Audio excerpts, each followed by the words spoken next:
Bienvenidos a todos. Hoy es una tarde muy especial para nosotros acá en el CEPRAN. Este libro que vamos a presentar hoy es de una profe del CEPRAN muy querida y está el reflejo acá, así que la profe es Milena, no me puedo dar vuelta para allá, perdón, es Milena Venturini. Está desde el año pasado dando clases de museos, pero antes también dio otros talleres, otros cursos, y nos viene acompañando de un montón de maneras distintas. Y en este momento el CEPRAN decidió acompañarla a ella en esto tan importante como el lanzamiento del primer libro, que seguramente será solo el primero de un montón de producciones más. Bienvenidos a todos. Vamos a tener seguro un hermoso rato para compartir y bienvenida Milena.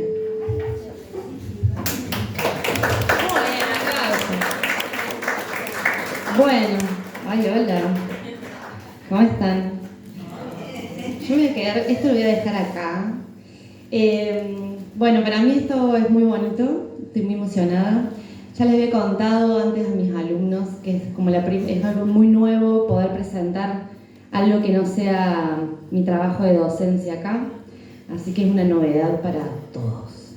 Y sobre todo también porque es un espacio donde yo me siento muy bien, una segunda casa, y poder compartir y que ustedes conozcan, por ejemplo, a las chicas, a Dolo y a Fla, que son las editoras y creadoras de este libro tan maravilloso. Para mí es súper importante porque ellas dos son personas muy increíbles con las que estamos llevando adelante este proyecto en conjunto. Bueno, voy a intentar dejar la docente de lado. Difícil, ya me traje, como ya saben, mis apuntes. No, pues, esta vez lo hice en computadora, no a mano. Me gustaría comenzar, gracias, porque la Nelly trajo para nosotras un montón de cosas ricas.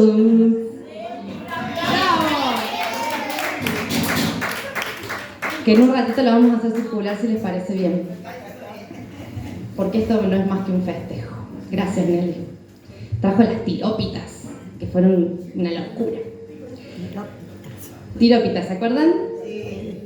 Bueno, quisiera comenzar contándoles algunas palabritas sueltas que me parece nos pueden ayudar a conectar con el momento en que se originó este proyecto, este sostén, esta forma de habitar el tiempo y de conectarse con otros, que luego se terminó nombrando refugios. Así que les voy a leer algunas palabritas a ver si nos ayuda a conectarnos con allá a lo lejos. Aislamiento social preventivo y obligatorio. Alcohol, animales, barbijo, brote, burbuja, cadena nacional, China, circulación clandestina, codo, COE, computadora, confinamiento, contacto estrecho, contaminación, cordón sanitario, COVID, crisis, cuarentena, cuidado, curva de contagio, delivery, desinfectar, distanciamiento social, epidemiológico, esenciales, estadística, fase, ginés, higienizar, hisopado, hospital, IFE, infectólogos, inmunización, jabón, lavandina, masa madre, mate, muertes, multas, murciélago, nocturno, OMS, pandemia, papel higiénico, PCR, pico, pobreza, positivo, propagación, protocolo, rebaño, remoto, reporte diario, respiradores, restricciones, reuniones familiares, salud, síntomas, terapia intensiva, testeo, basura, vacuna, virus y Zoom.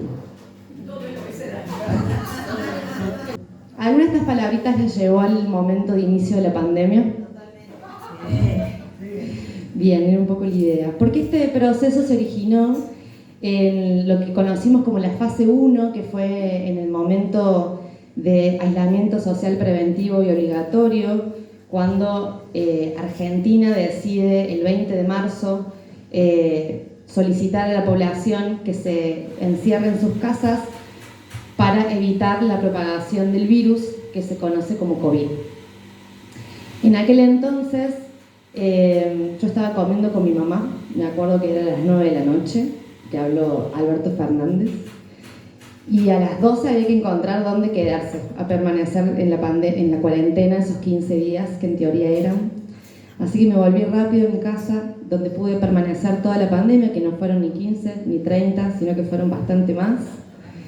Y es allí donde, en este estar en la casa, encerradas, volví a fumar, prácticamente no me sacaba el pijama en algún momento.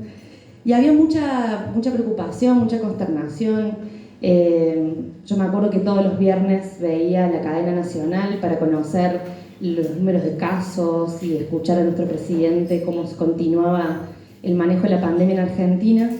Pero había algo que se estaba haciendo cada vez más evidente, si bien yo tuve la suerte de poder compartir con una amiga que nos llevamos súper bien, es que nos estaban faltando aquello que nos hacía bien, nos estaba faltando poder encontrarnos con otros, nos estaba faltando poder reírse sin miedo a que la otra persona te pueda contagiar algo, nos estaba faltando poder salir y cambiar un poco el aire, nos estaba faltando eso que cuando lo teníamos yo lo daba muy por sentado, que era el proteger la intimidad. ¿Cómo se protege la intimidad cuando tu afuera y tu adentro es lo mismo? ¿Cómo se hace para permanecer en un espacio cuando ese afuera que le da sentido ya no está? En ese sentir y en esa sensación de bastante pérdida es que se me ocurrió hacer un intento de engancharme con alguien, compartir un poco con otro, y fue ahí donde me abrí un Instagram que había pasado en un montón de memes, donde yo me reía un montón. Para mí algo muy importante era cuidar la alegría en esos días de encierro, entonces buscar cualquier cosita que me hiciera reír iba a estar muy bien. Y ahí empezaron los memes. Y en ese momento, en Instagram, pasaban un montón de cosas. Había un montón de gente que hacía vivos y gente que compartía un montón de experiencia y de golpe todo el mundo nos filmábamos y de golpe compartíamos juegos y de golpe pasaban un montón de cosas. Y en ese de golpe yo dije, bueno, me voy a sumar a esta ola y voy a invitar a alguien que no sabía bien quién era, a que me comparta su refugio. Era una consigna muy sencilla, era sacar una foto de aquel espacio que más habitaran en aquel entonces, que consideraran su refugio, con unas breves palabras. Para mi sorpresa al principio, bueno, llegaba uno, llegaba dos, pero en un momento empezaron a llegar un montón. Y ya mi cotidiano, que no tenía mucha motivación, sinceramente. El tiempo cuando no hay nada que lo organice no es habitable. Mis días eran largos y chiclosos y combatía contra el aburrimiento y la ansiedad. Y el que me llegaran estas fotos hizo que yo empezara a encontrar una vitalidad que había perdido. Entonces ya me levantaba solita temprano a la mañana como nunca, me sacaba el pijama como nunca y me ponía a ver cada uno de esos refugios, me tomaba mi tiempo para poder observarlos, para poder, de alguna manera me sentía invitada en ese lugar que no se podía compartir con nadie. Armaba como todo un ritualito, ¿no? Como me ponía una linda musiquita, hablaba con mis plantitas, me amaba el mate y los iba organizando, porque a medida que me iban llegando cada vez más necesitaba un sistema, porque si no me iba a perder. Entonces, bueno, entre los sistemas y estar ahí empezó esta necesidad de decir, bueno, me llegaba a un refugio, que yo ese refugio lo dibujaba, y luego que lo dibujaba dije, ¿y ahora qué hago con esto? Porque yo había pensado solamente la consigna. Y como bueno, ya había pasado la primera parte. Y la segunda parte, les traje un videito que hice el otro día en casa. Tiene que ver con el proceso creativo que surgió a partir de esto. ¿Qué pasó? Yo no tenía nada en mi casa. No tenía ni hojas, no tenía cartón, no tenía diario, no tenía nada. Lo único que tenía en mi casa era una cajita que me había regalado mi tía hacía como 7 años atrás, que había pasado de mudanza en mudanza, que nunca la había tirado por las dudas, y en ese momento la abrí y tenía un montón de hojitas de papel vegetal. Un montón. Y como no había librerías abiertas porque no eran locales esenciales, en aquel entonces estaban las farmacias, el súper, la despensa y paremos contar, ¿no? ¿Qué más? La ferretería, panadería, claro, cuestiones de alimentos y claro, primera necesidad de urgencia. El papel se ve que no es una primera necesidad de urgencia. Entonces encontré esa cajita y ahí fue donde se me ocurrió qué hacer. ¿Cuál era la siguiente parte de esta primera iniciativa, este dispositivo, esta invitación a que me mandaran los refugios? Esas imágenes que quedaron entre nosotros en ese vínculo único y particular e irrepetible de aquel entonces con aquellas personas que muchas eran conocidas y muchas no. De hecho, que hasta el día de hoy hay muchas personas de refugios que yo no las conozco. Así que estos encuentros, estas celebraciones, estas compartir con ustedes es también una excusa para poder conocer a esas personas que me compartieron parte de su intimidad. A esas fotos, primero las dibujaba. Hay un pensador que dice que uno no aprende, la única manera de aprender del mundo es dibujándolo. Porque uno ya se posiciona no como un observador de ese mundo, sino como un investigador de ese mundo. Cuando uno dibuja, se hace preguntas que no solamente tienen que ver con el orden de la abstracción que significa pasar un 3D a un 2D, sino también uno descubre cómo están hechas las cosas porque se ve obligado a detenerse en los detalles. Entonces me puse a dibujar, me puse a detenerme en los detalles de esos refugios, de esas fotos que me fueron enviadas tan generosamente. Ese dibujo luego lo pasaba a ese papel que tenía, el único, el papel vegetal, que es transparente, que es delicado, que es traslúcido. Y ese papel, en vez de hacerle un dibujo, lo calé. Agarré una trincheta y le hice huecos. Le hice vacíos. Lo lastimé, el pobre papel. Pero siguiendo un poco esta idea del refugio. Y un poco también no fue pensado, pero era un poco, tenía que ver con esta falta, esta ausencia que yo por lo menos estaba sintiendo, y calculo que algunos de ustedes quizás también sintieron en aquel entonces. Estos calados que están viendo acá, están viendo parte de mi casa, quiero decirles también, en los huequitos. Los pegaba a la computadora, vieron que la compu tiene luz, son muy difíciles de fotografiar porque justamente son transparentes. Entonces los pegaba a la computadora con un fondo de color y eso una vez por día yo lo subía a la red a modo de ofrenda, de regalo, de agradecimiento de haber compartido ese espacio íntimo. Esto, que empezó como un juego, después fue para mí un gran sostén, porque llevó mucho tiempo, fueron casi 2 meses y medio de estar todos los días haciendo este trabajo, levantándome temprano, poniendo musiquita, armando el mate, viendo las plantas, mirando los refugios, dibujando, calando y luego sacando las fotos. Y por último, subiéndola a la red.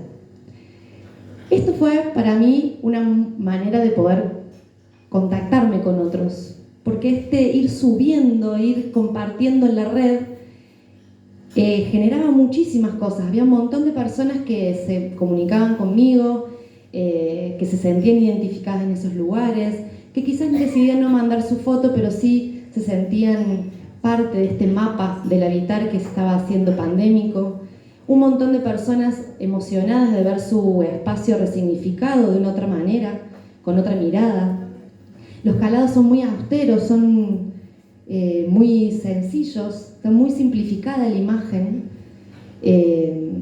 Entonces no es exactamente la foto, es otra cosa. Pero esto estuvo bien, sucedió, hasta que un día dejaron de llegar. Empezaron las aperturas, de a poquito empezamos a volver a nuestra vida, entre muchas comillas, normal, y un día no había más refugios. La tristeza que yo sentí fue un montón, porque era mi sostén, era realmente mi propósito cotidiano. Me había organizado mi vida, me había organizado mi energía, me había organizado mi vitalidad. Entonces yo me quedé como, che, pucha, esto no puede quedar acá. Había sido todo tan intenso, tan maravilloso, que me sentía un poco perdida, como no podía quedar en la red. En la red, que aparte es muy fácil que se pierda, después es difícil encontrarlo. No sé si les pasa cuando buscan en Google algo que habían leído en algún momento que después uno no lo encuentra más.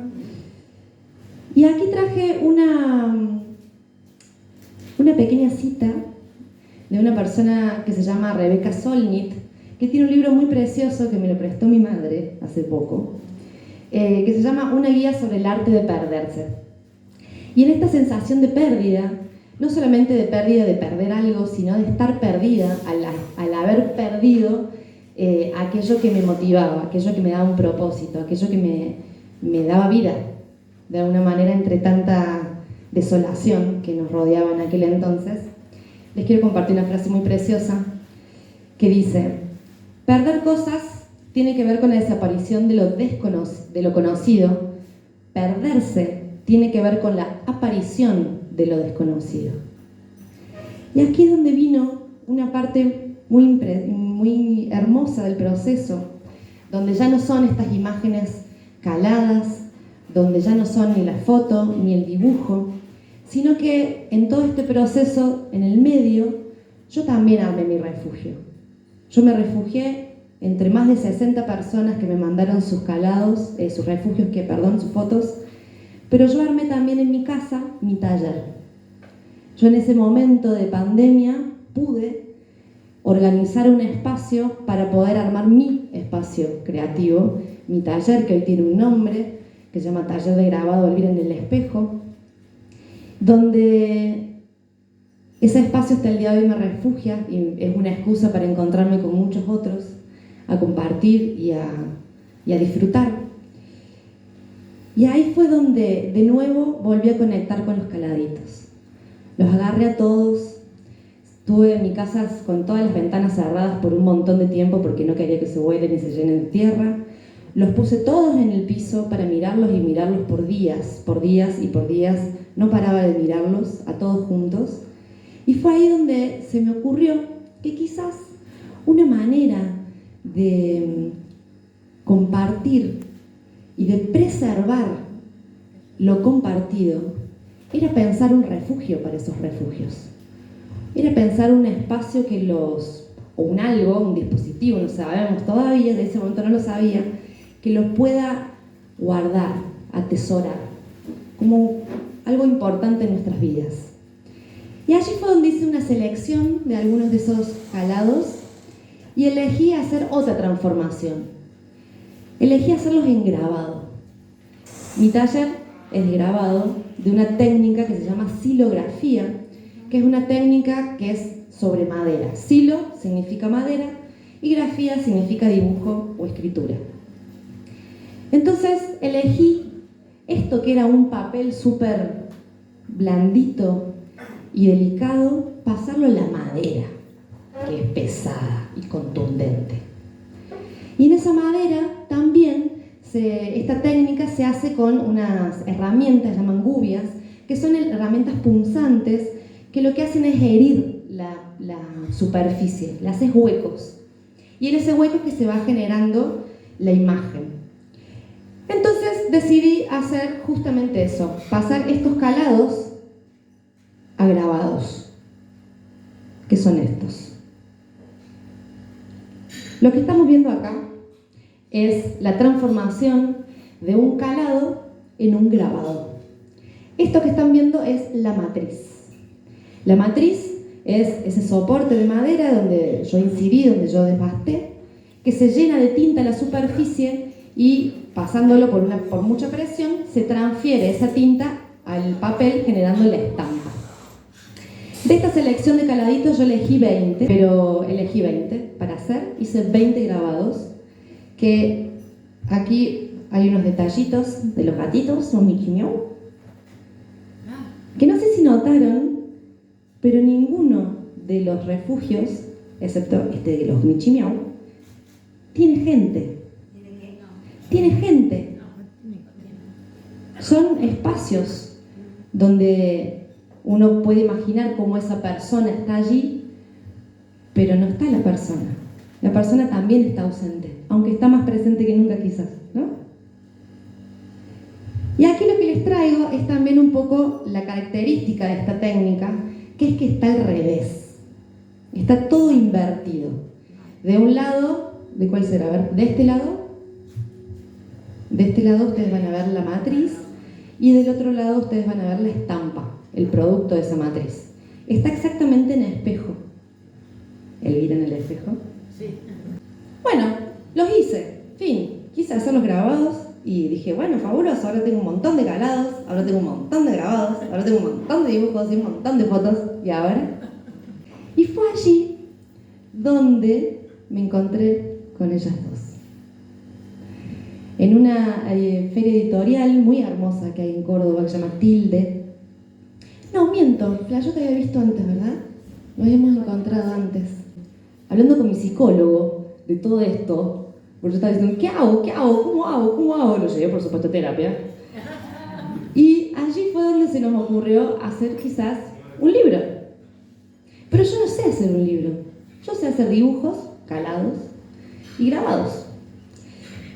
Y me pasaron un contacto, les escribí, muy rápidamente me respondieron y pautamos un encuentro con Flavia en su lugar de trabajo, donde compartimos una tarde preciosísima, donde estuvimos viendo un poco el material y compartiendo con todas las personas allí, tomando mate, escuchando música. Estuvo muy hermosa esa tarde y allí decidimos volver a encontrarnos con Dolo también.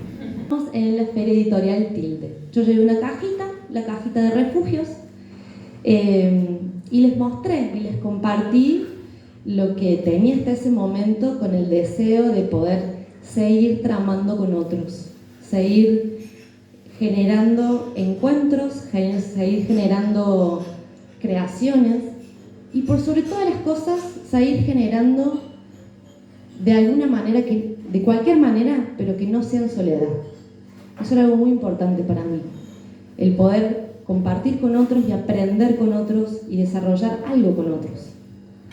Y me encontré con dos editoras increíbles, Flavia y Dolo, que son dos editoras de Cielo Invertido, una editorial cordobesa, que allí dejamos la mesita para que se acerquen a ver su catálogo, que es un libro más precioso que el otro.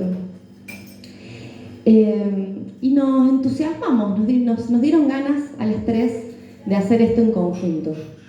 Y fue allí donde empezamos a pensar cómo podíamos hacer esto que hoy se conoce como el libro de refugios. Tuvimos varias reuniones, tuvimos algunas maquetas, tuvimos búsquedas desde cómo pensar el diagramar, cómo pensar la organización, el tamaño. Hay un montón de decisiones editoriales que hacen a qué vínculo uno se imagina que el lector va a tener con el libro.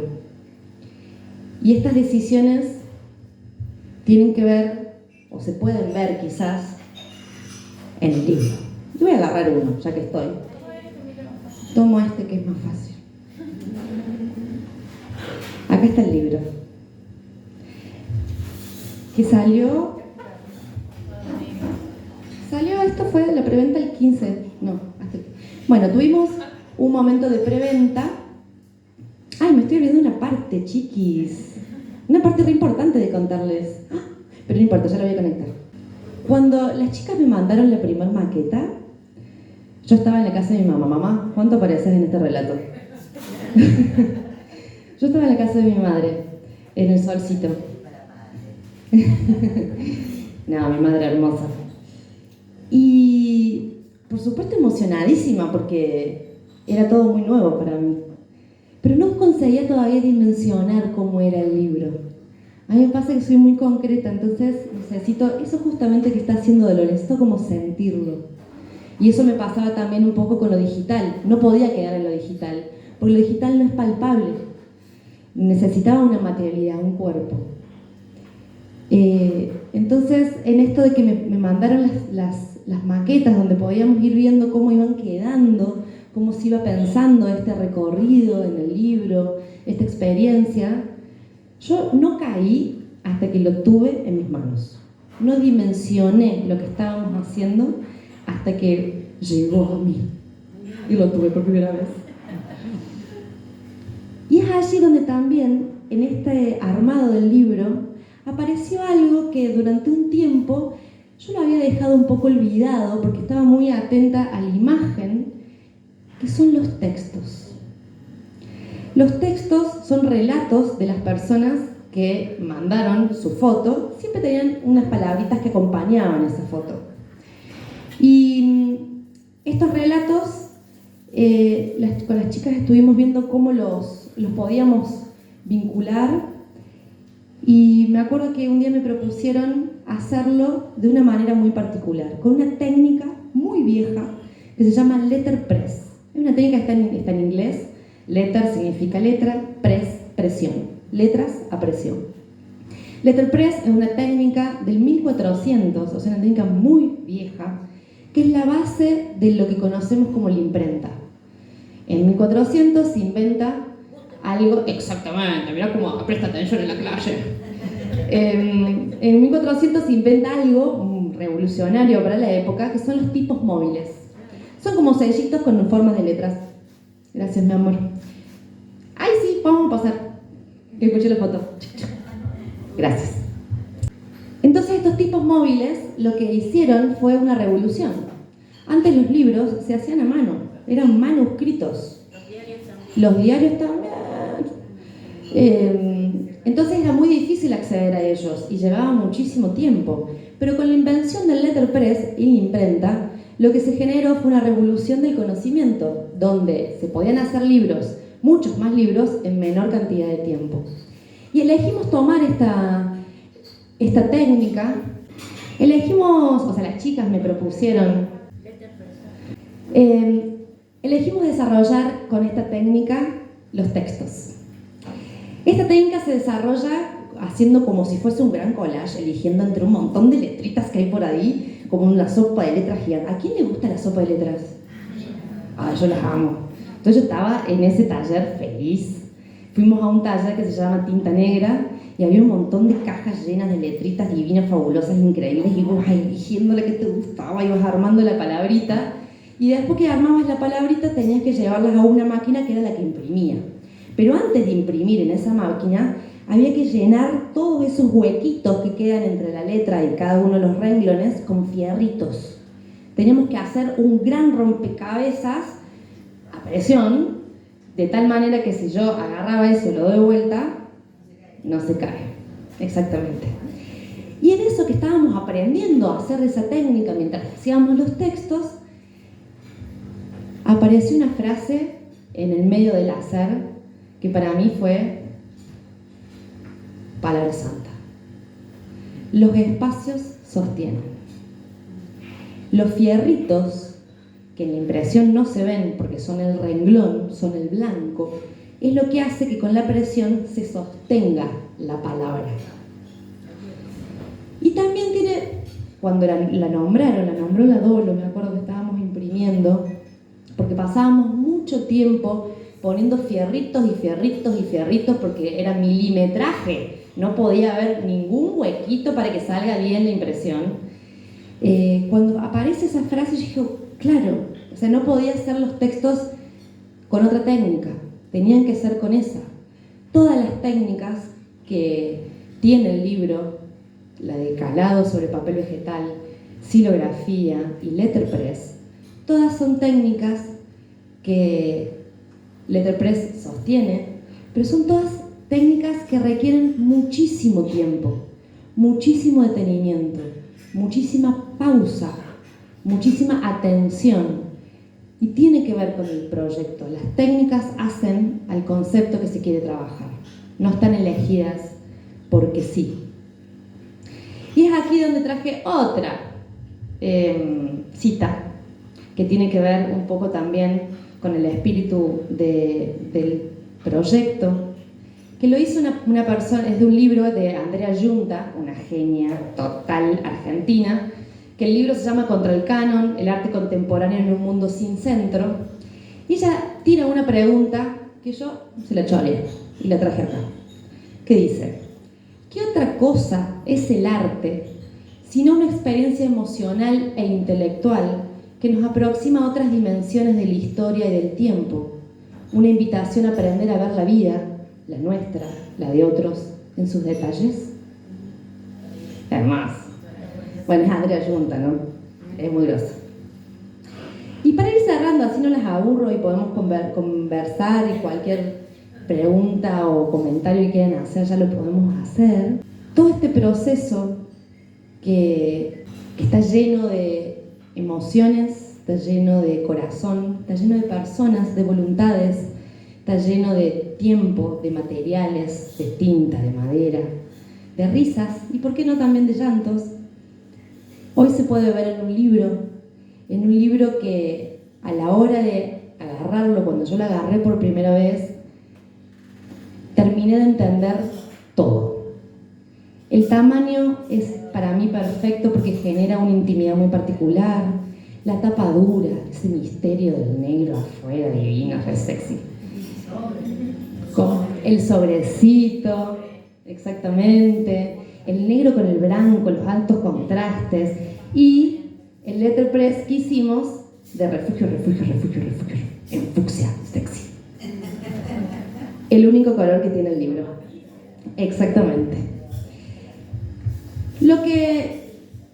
Para cerrar, lo único que me gustaría como poder decirles, si es que pudiese decir algo, este libro recién está empezando a andar, a hacer su caminito. Hace muy poquito tuvimos la preventa, hace muy poquito que muchos de ustedes tienen en sus manos el libro, y falta un montón para que siga circulando por un montón de lados, pero anoche, que cerca de la medianoche, nos llegó a nosotras un mensajito de la primera reseña del libro. Un escritor y editor le llegó el libro y decidió hablar y escribir sobre eso, que es un texto preciosísimo, donde justamente presta atención también a todas las decisiones editoriales que tienen que ver con esto que les acabo de contar. ¿Por qué la tapa? ¿Por qué la hoja de guarda? ¿Por qué los márgenes? ¿Por qué los colores? ¿Por qué el tamaño? ¿Qué hacen a todo este proceso tan largo y extenso que fueron estos 3 años, pero que en el último año estamos en un proceso colectivo con Fly y con Dolo, donde nos animamos a jugar, nos animamos a pensar en conjunto, nos animamos a aprender a hacer una técnica que ninguna de las 3 sabía, que era hacer letterpress. Y creo que el libro tiene todas esas decisiones que son sumamente sensibles e inteligentes, porque tiene 2 editoras sensibles e inteligentes. Y lo único que me queda por decir, que ayer me di cuenta, es que hoy yo siento que estamos en el proceso inverso. Hace unos años, un montón de gente me compartió sus refugios para que yo pueda habitar un poquito allí, y hoy está el libro, que sería mi refugio, que yo se los comparto a ustedes para que puedan estar allí. Gracias.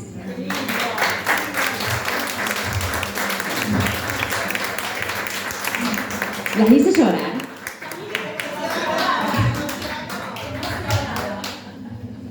¿Quién tiene el libro de acá? Los primeros.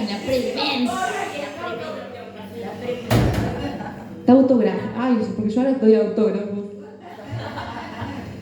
quieren contar algo de lo que...? Porque mucho de este proceso ustedes no lo conocían, ¿cierto? Nada. ¡Ay, qué misterio! Contaste algo.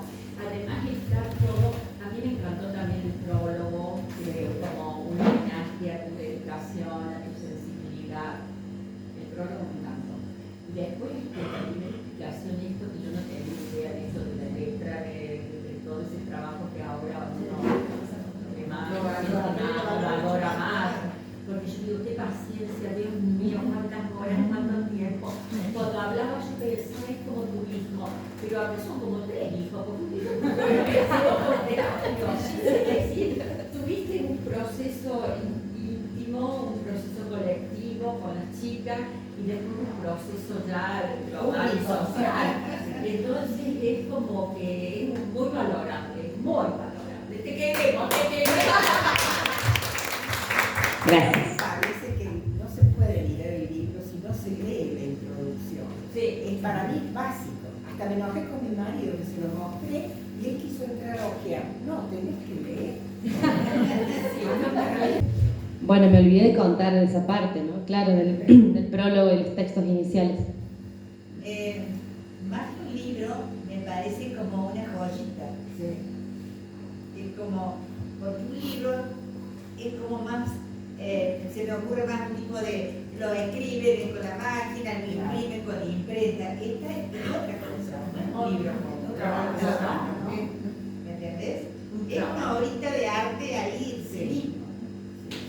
Yo no sé si la gente cuando lo va a comprar, como se compra cualquier libro, puede tener la dimensión de todo esto. Es algo magnífico. Anoche. Sí, anoche tuvimos la sorpresa de la primera reseña. Ya empezó a rendir sus frutos. Ya empezó hace rato, debo decirles, a rendir sus frutos, porque todo el proceso es sumamente disfrutable. Esta es la segunda excusa para hablar del libro, la segunda presentación. Tuvimos una en la Feria del Libro y va a haber una la semana que viene. Son solamente excusas de encuentros para poder mirarnos y conversar y quizás conectar desde algún lugar distinto que el cotidiano.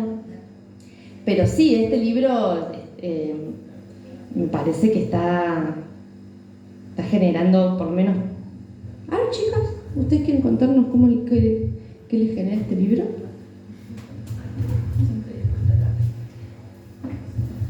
Bueno, hola. Dolores es mi nombre. Lo que sí me gustaría contar en realidad es retomar algo de lo que están diciendo, que tiene que ver con el espíritu en general de la editorial, que es exactamente lo que les escucho decir, así que llega el mensaje y funciona. Lo que nos gustó del proyecto de Mile, lo que nos entusiasmó era poder trabajar en esa obrita de arte, esa joyita o ese resultado que no es meramente un libro. Veíamos ese potencial ahí y ese trabajo que Mile cuenta de las maquetas que iban llegando y de las decisiones que íbamos tomando tenían siempre en mente esto, un resultado que sea un objeto para explorar, que yo sí alentaría a que lo miren sin leer el prólogo. Me parece que también puede valer para quien no lea el prólogo, que es una experiencia también linda y que capaz al revés, después de mirar, se incentiva a poder encontrar alguna explicación de lo que se experimentó en ese prólogo. También me parece fundamental lo que dice ahí, lo que se escribió, me parece muy lindo. Pero bueno, eso, el proceso, nosotras como editoras en general estamos constantemente pensando el libro como eso, como un artefacto para ser descifrado, y nunca tenemos la idea clara en el momento en que empezamos sobre cómo va a resultar. Es un proceso largo, pero muy gozoso. Creo que es lo que más disfrutamos con Fla hacer, que es ir pensando la forma exacta de ese libro. Si ustedes después se acercan y miran los otros libros, van a ver que casi ninguno se parece al otro, cada uno es único. Siempre trabajamos con combinación o diálogo entre texto e imagen, que es lo que Milo nos proponía. No sé, que en un principio siempre nos pareció que sí, porque había esas dos cosas. pero sobre todo nos pareció que sí, en distintos momentos, primero Fla cuando lo vio y después yo cuando lo vi, a los dos nos entusiasmó un montón lo que veíamos y lo que Mile proponía. Y entonces, bueno, fue sí, un encuentro feliz en ese sentido y creativo, porque eso, fuimos armando, y si bien nosotros íbamos tomando decisiones como editoras, Mile también participó mucho de todo ese proceso. Y bueno, y además algo particular que es las propias editoras poniendo la mano ahí con el letterpress, también es algo poco convencional, pero que nos entusiasma un montón a hacer siempre. Así que bueno, eso es un proceso muy, muy hermoso y que tiene mucho que ver con lo que nosotros nos proponemos como editorial. Y nos dio mucha alegría todo el proceso de este libro y el resultado, y a las decisiones hasta la última, del último momento, como por ejemplo cómo se iba a ver, si iba a llevar por ejemplo estos sellos que ven acá, los hicimos pensando para poner en el lomo y en la contratapa, y cuando vimos el libro nos pareció que no, que era muy hermoso así, solo con el bajo relieve que dijera refugios, que provocaba algo, esto todo negro con ese bajo relieve, que se iba a romper con un lomo y una contratapa con un sello. Esas son decisiones que hacemos, micro decisiones que fuimos tomando para que el resultado fuera esta hermosura.